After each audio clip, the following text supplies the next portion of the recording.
Thank you very much. Today I'm going to try to shed some light on the question, can diet foods make you fat?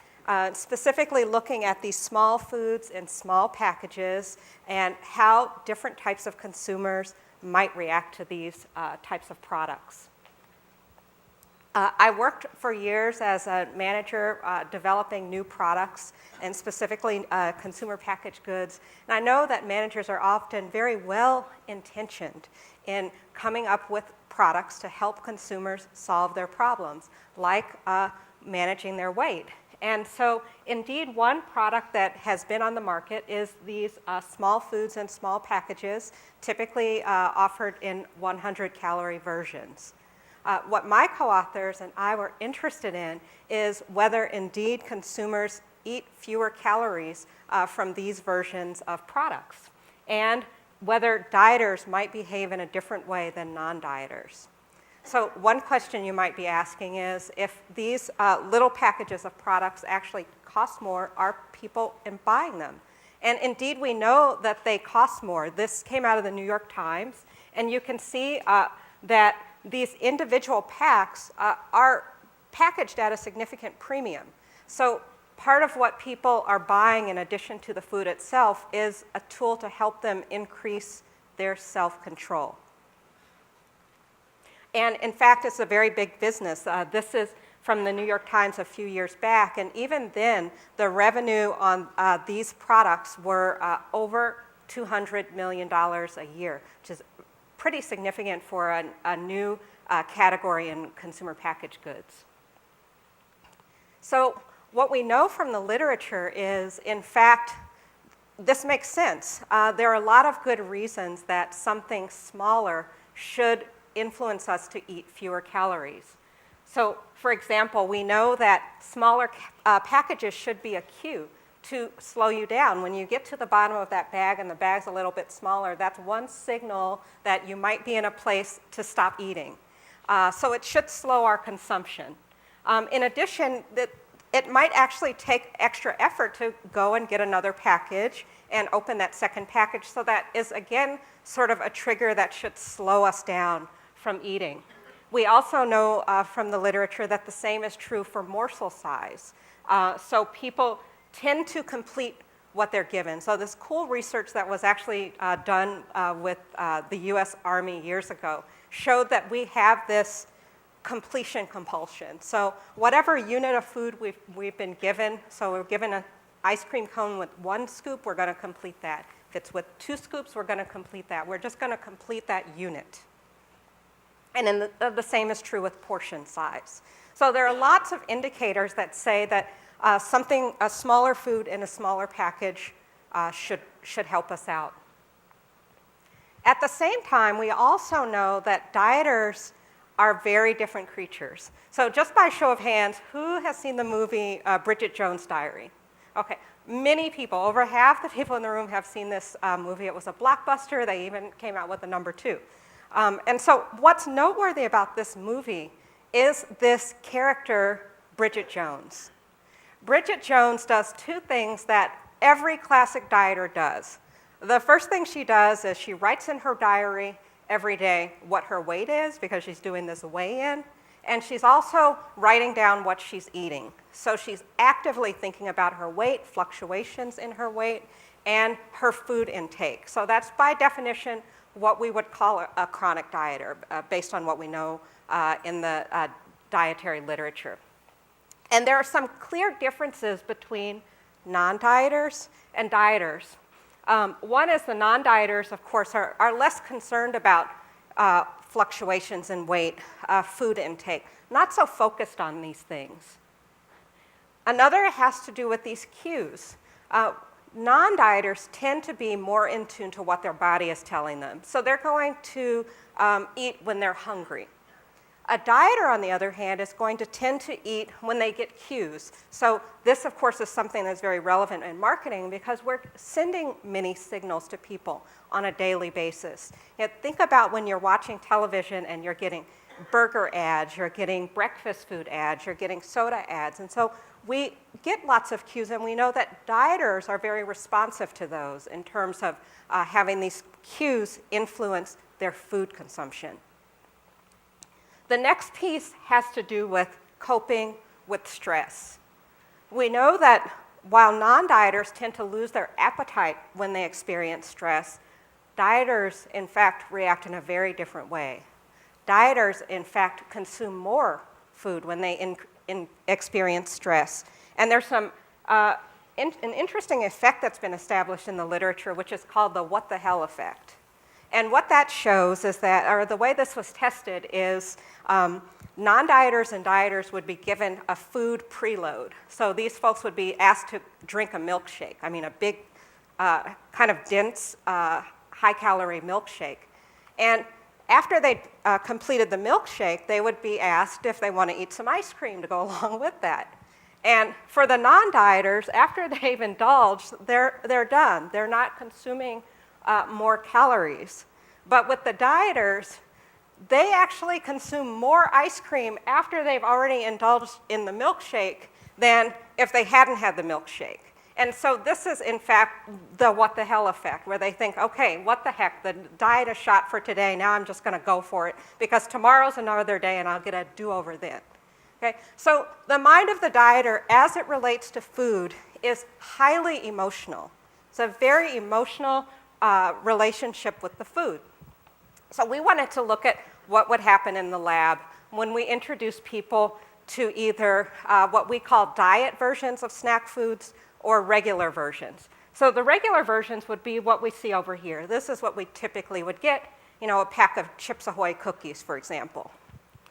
The mini packs would have smaller versions of the food in the smaller packages, because you recall what we talked about earlier in the literature is these small packages should be a cue to slow down, right? To tell you you're done. And these little pieces should also be signals that something's happening. So we had a random sample of both dieters and non-dieters, and each person in the study received one of the two food combinations. So we're randomly assigned. And what we see is with the non-dieters, we get this expected effect, right?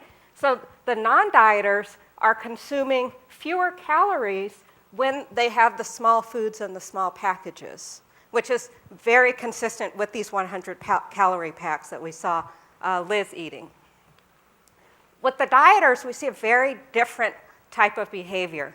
The dieters are consuming fewer calories with the regular design of the food.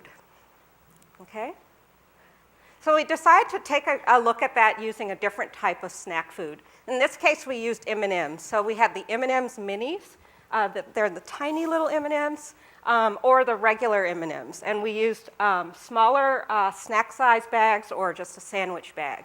And we had the same design with more participants, but again, either dieters or non-dieters, based on something very consistent with the definition that we saw from Bridget Jones, these people who are constantly and consciously thinking about their food and their weight. So some of the things that we would be cues to us that somebody is a dieter is, if we ask them, do you tend to eat very carefully in front of other people but splurge when you're all alone? So these are some of these dieting behaviors. And again, we see the same pattern. The non-dieters doing great. Now, they're not the target market. We know that they're not the people that are spending that $200 million a year. But indeed, they're consuming fewer calories from the diet food. And part of that is driven by this completion compulsion, right? What versions are causing people to eat the entire amount of food that they were given?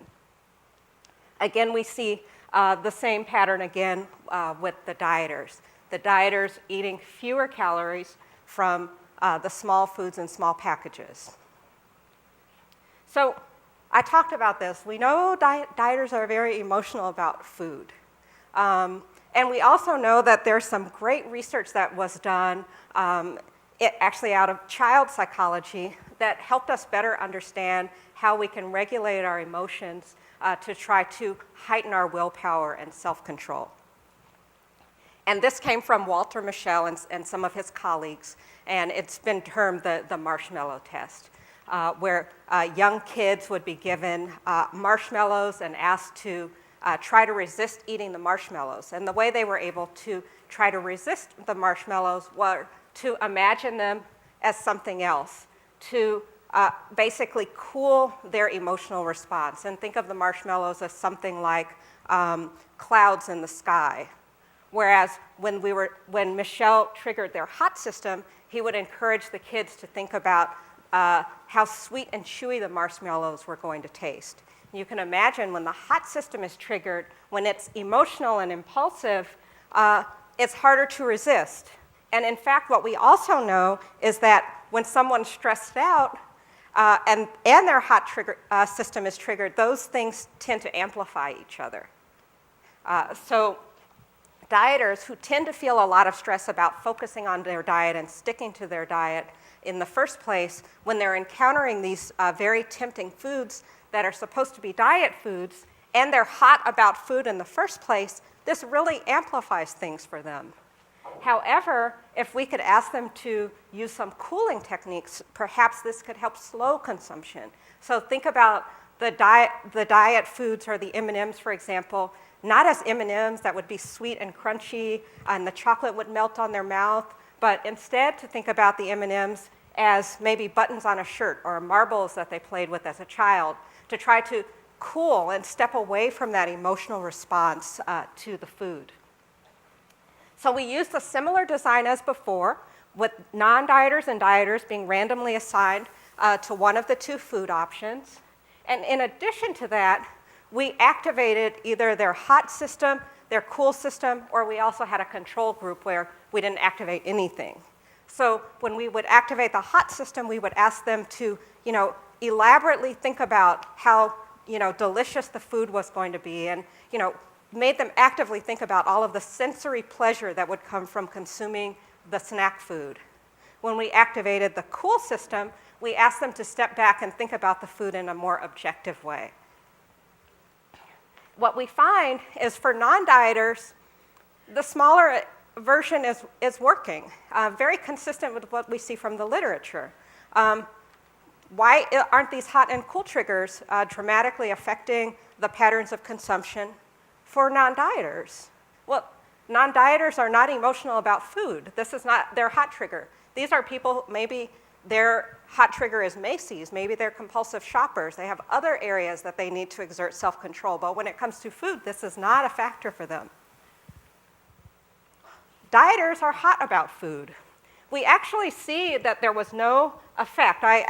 We thought that perhaps this would even magnify the effect even more when you activate the hot system, but when you think about this a little bit further, it's not surprising.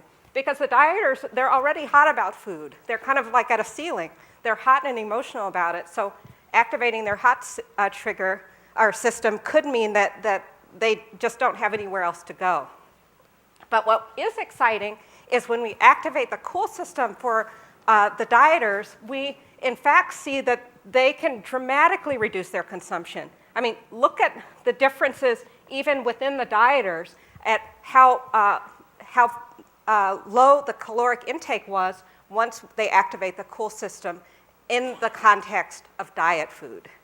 So, and you also see that their pattern is very similar to that of the non-dieters now. So what that means is if we can get dieters to activate their cool system as they think about food, then their behaviors can start to be very consistent with that of non-dieters and can take some of that emotion out of the food.